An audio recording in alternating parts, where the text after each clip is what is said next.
حنبل رحمت اللہ علیہ سے کسی نے توحید پر دلیل پوچھی تو آپ نے فرمایا کہ ایک بند مکان ہو جس میں نہ دروازہ ہے نہ کھڑکیاں ہیں نہ روشن دان ہیں، اوپر سے سفید ہے اندر سے پیلا ہے، اور کچھ دنوں کے بعد اس سے ایک حیوان پیدا ہوتا ہے، وہ باتیں کرتا ہے، بولتا ہے اپنی زبان۔ لوگوں نے کہا کہ آپ نے انڈا دیکھا ہے؟ انہوں نے کہا جی، انہوں نے کہا اوپر سے سفید ہے اندر سے پیلا ہے، کوئی کھڑکی کوئی دروازہ کوئی روشن دان ہے، کچھ عرصے کے بعد اندر سے بچہ نکل آتا ہے، وہ چو چو کر رہا ہے، یہ پیدا کرنے والا کون ہے؟ انہوں نے کہا اس کے بعد بھی تمہیں خدا کی توحید سمجھ نہیں آئی؟ اسی طریقے سے امام شافعی رحمت اللہ علیہ سے کسی نے پوچھا کہ حضرت توحید پر کوئی دلیل بیان فرمایا شاطوت کا پتا دیکھا ہے؟ انہوں نے کہا ہاں جی دیکھا ہے۔ انہوں نے فرمایا اگر اس کو بکری کھائے تو مینگنیاں دیتی ہے، اگر گائے کھائے تو گوبر دیتی ہے، اور اگر شہد کی مکھی اس کو کھائے تو شہد بن جاتا ہے، تو اس ایک پتے کے اندر یہ ساری چیزیں کس نے پیدا کی؟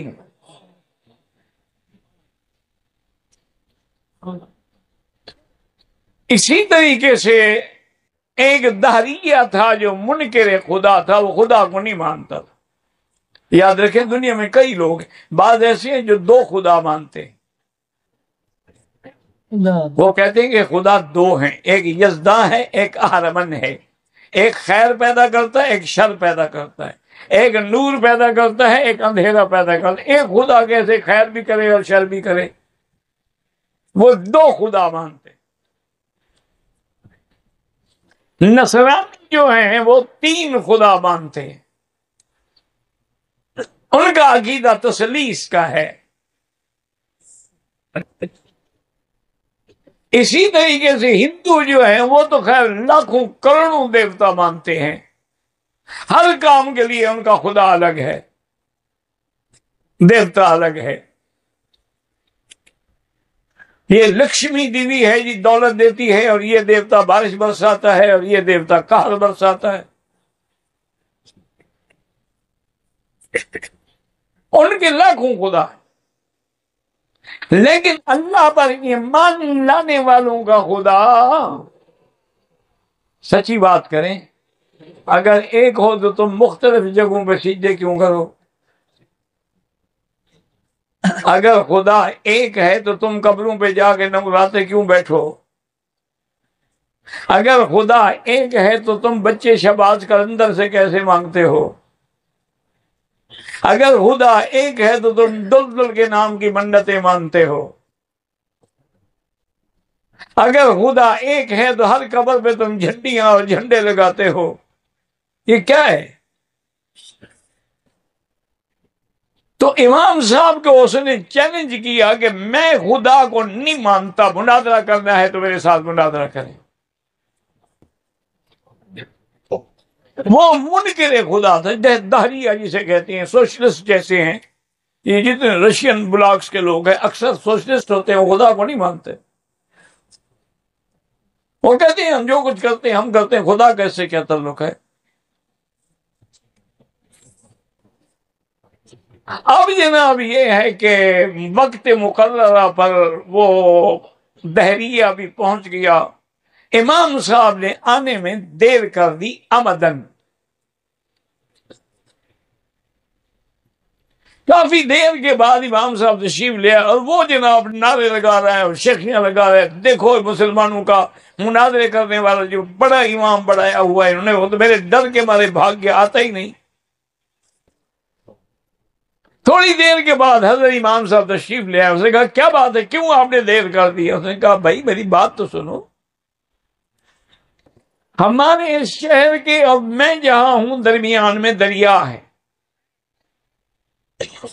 اس میں کشتیاں چلتی ہیں، میں آگے کھڑا رہا، کشتیاں ساری نکل گئیں، اب جب تک مجھے کشتی نہ ملے میں دریا کیسے عبور کروں؟ میں اللہ سے دعا مانگتا رہا،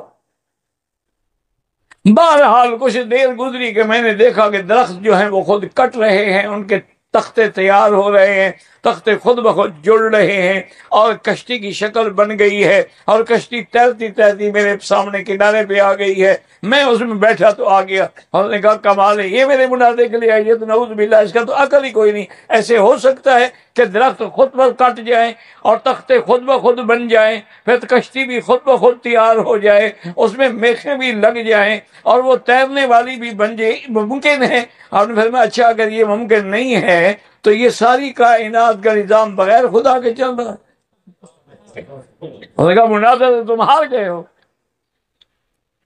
ایک کشتی نہیں بن سکتی تو سارا نظام عالم کیسے چل سکتا ہے؟ اس نے کہا ہاں یہ بات تو خیر ٹھیک ہے، لیکن مجھے بتاؤ کہ خدا ہے کہاں؟ آپ مسلمان تو کہہ سکتے ہیں کہ الرحمن والعرش استوى، اللہ عرش پہ ہے، جیسے اس کی شان کو دیبا ہے، کما یلی کو بشان ہی، لیکن کافر کو تو یہ بات سمجھانی مشکل تھی نا۔ آپ نے فرمایا جب دودھ منگواؤ، دودھ کا ایک مٹکا منگایا گیا، آپ نے اس سے پوچھا اس میں مکھن ہے؟ اس کو اگر بلوایا جائے مکھن نکلے گا؟ اس نے کہا ہاں جی ہے۔ اس نے کہا کہاں ہے؟ مجھے دکھاؤ مکھن کہاں ہے۔ میں نے کہا جی مکھن تو ہے لیکن میں دکھاؤں، آپ نے یہ تو مجازی چیز ہے، میرے تو خدا حقیقی ہے، اس کو تم کیسے دیکھ سکتے ہو؟ جیسے اس میں مکھن ہے میرا خدا بھی ہے۔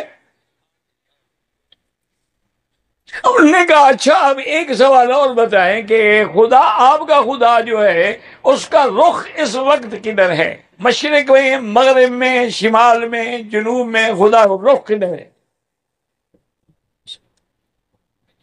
اور میں بھی ایک شمع منگاؤ، شمع منگائی گئی، اور انہوں نے شمع کو جلاؤ، جب شمع جلی تو آپ نے پوچھا کہ اس کی روشنی کس طرف ہے؟ انہوں نے کہا یہ تو ہر طرف ہے۔ تو انہوں نے کہا اگر اس مجازی شمع کی روشنی ہر طرف ہے تو میرا خدا کی چہرہ بھی ہر جگہ ہے، اینما تولوا فثم وجہ اللہ، وہ معیت علمی کے ساتھ ہر جگہ ہے۔ اب اس نے کہا کہ ٹھیک ہے آج مجھے سمجھ آ گیا اور آپ نے مجھے خدا کے وجود کا قائل کر دیا ہے، لیکن کچھ عرصہ مجھے اب تک سوچو اگر تیرے مقدر میں ہدایت ہے تو ملے گی، نہیں ہدایت دینے والا تو اللہ ہے۔ تو اس لیے ہمیشہ یاد رکھیں کہ اللہ کی تو ذات ایسی ہے کہ اس کا اقرار تو کافر بھی کرتے ہیں، اور کافر بھی خالق مانتے ہیں، مالک مانتے ہیں، رازق مانتے ہیں، لیکن اصل چیز جو ہے وہ توحید الوہیت ہے۔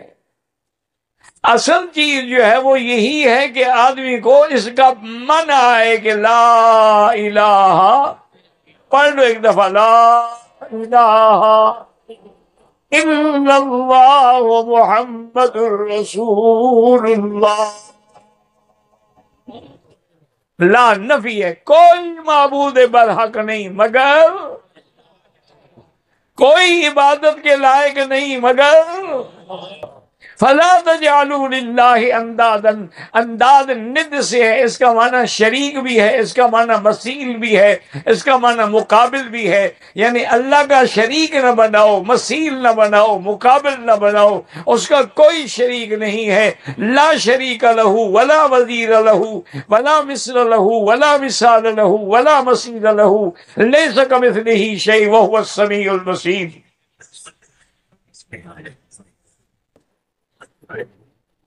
تو اسی طرح اللہ تبارک و تعالی نے حکم دیا، ایک صحیح حدیث میں ہے، حضرت معاذ رضی اللہ تعالیٰ عنہ فرماتے ہیں میں حضور پاک کے ساتھ اونٹنی پہ بیٹھا ہوا تھا، ہمارے درمیان میں بس صرف وہ رحل تھا اور کچھ نہیں تھا، یعنی ہم اتنے قریب بیٹھے تھے۔ حضور پاک نے فرمایا کہ معاذ جانتے ہو ما حق اللہ علی العباد، اللہ کا حق بندوں پہ کیا ہے؟ اور نے کہا اللہ رسولہ عالم، حضور اللہ کا رسول فرمایا اللہ کا حق یہ ہے کہ ان تعبدوا اللہ ولا تشرکوا بہ شیئا، اس کی عبادت کرو لیکن شریک کسی کو نہ کرو۔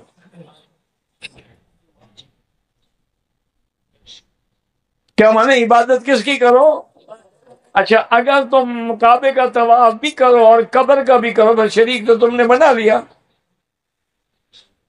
اگر تم حج کی قربانی بھی ذبح کرو اور پیر کے نام پہ اٹا گھٹا بھی چڑھاؤ تو شریک تو تم نے بنا لیا۔ اگر تم خدا کو بھی سجدہ کرو اور قبروں پہ بھی سجدہ کرو تو شریک ہاں یہ کہنا کہ جی نہیں وہ تعظیمی سجدہ ہے، تو جو اللہ کا ہم کرتے ہیں اللہ کی تعظیم نہیں ہوتی ہمارے دل میں؟ عبادت ہو ہی نہیں سکتی جب تک دل میں تعظیم نہ ہو۔ آپ نے کبھی سپیکر کو سجدہ کیا ہے؟ کیوں؟ تعظیم جو نہیں ہے اس کی دل میں۔ سجدہ تو ہوتا اسی جگہ ہے جہاں دل میں عظمت ہو۔ تو حضور نے فرمایا کہ معاذ، اللہ کا حق یہ ہے کہ اس کی عبادت کرو اور اس کی عبادت میں کسی کو شریک نہ کرو۔ اور فرمایا اچھا تمہیں یہ پتا ہے کہ ما حق العباد علی اللہ، بندوں کا حق اللہ پہ کیا ہے؟ اور یا رسول اللہ، اللہ جانتے ہیں، اللہ کے رسول جانتے ہیں۔ اور فرمایا بندوں کا حق یہ ہے کہ اگر وہ شرک نہ کریں اور توحید میں موت آئے تو ان کو جنت عطا فرمائے۔ یہ ان کا حق ہے۔ من قال لا الہ الا اللہ دخل الجنہ، من مات لا یشرک باللہ شیئا دخل الجنہ۔ جس کی موت ایمان پہ آئے اور اللہ کے ساتھ کسی کو ذات میں صفات میں شریک نہ کرے۔ اور اسی طرح دیکھیں نا کہ اللہ کے کتنے نام ہیں، اللہ نے خود فرمایا میرے نام ہیں اور مجھے انہی ناموں سے پکارو۔ اور صحیح حدیثوں میں تو 99 نام ہیں، ان للہ 99 اسما، لیکن بعض علماء نے 1000 بھی لکھا ہے، 3000 بھی لکھا ہے، لیکن صحیح حدیثوں میں 99 نام۔ یہ سب صفاتی نام، اسم ذات اللہ ہے، باقی الرحمن، الرحیم، الملک، والقدوس، السلام، والمؤمن، والمہیمن، والعزیز، سب تو جب نام ہیں، صفتیں ہیں، تو لازم ہے کہ اس کا موصوف بھی تو کوئی ہوگا۔ صفت ہو اور موصوف نہ ہو یہ تو ہو نہیں سکتا۔ اس کا معنی یہ ہے کہ اللہ کی ذات موجود، اور پھر صرف موجود نہیں ہے بلکہ وحدہ لا شریک ہے۔ اسی لیے میرے آقا نے فرمایا کہ عرفات میں سب سے بڑا وظیفہ، سب سے اہم دعا جو ہے الذی قلت انا والنبیون قبلی، جو میں نے بھی پڑھی، مجھ سے پہلے انبیاء نے بھی، وہ کیا ہے؟ لا الہ الا اللہ۔ دل سے پڑھ لو۔ اللہ کے بندے، آپ تو رحمت کے دریا میں بیٹھے ہوئے ہیں، ایک پڑھو گے تو 1,00,000 لکھا جائے گا، ایک طواف کرو تو 1,00,000 لکھا جائے گا، ایک ریال خیرات کرو تو 1,00,000 لکھا جائے گا۔ اور اگر فجر کی نماز پڑھ کے مسجد میں بیٹھے رہو، دنیا کی بات نہ کرو، سورج نکلنے کے 15-20 منٹ کے بعد 2 رکعت